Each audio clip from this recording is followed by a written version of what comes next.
ថ្មីទាំងដៃខ្លួនជាអ្នកចាក់ចោលថ្លៃចង់ឲ្យបងមានថ្មីភ្លេចអូនស្នេហ៍បងណាស់តែអូនដឹងច្បាស់ថាខ្លួនមិនអាចកែប្រែចង់ឲ្យបងបានជួបមនុស្សស្មោះស្នេហ៍តែប្រែជាឈឺចិត្តវិញអូនមិនល្អតែក៏ខ្លាចបងជួបមនុស្សអាក្រក់មិនចង់ឲ្យបងជួបរឿងក៏ខ្វល់ឆក់កុំឡោយពេលរងបងទេអូនចំស៊ីតែក៏ខ្លាចគេម្នាក់នោះជាឃាតករខ្លាចគេមិនល្អ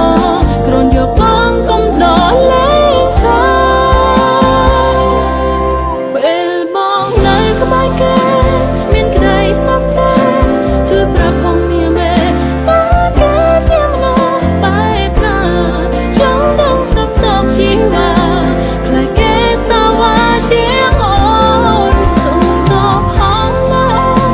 នេះតាមរំខានព្រមខ្លាចគេសាមញ្ញបានចាប់បងហើយតួចោសុំតងនៅជាស្រមោ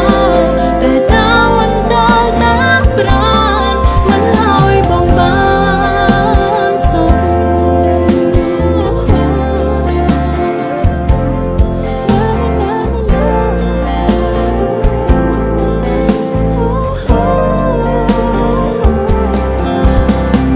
ជួយក៏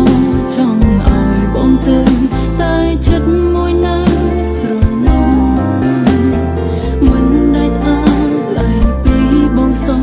មិនដឹងត្រូវដោះស្រាយយ៉ាងណាអូនមិនល្អ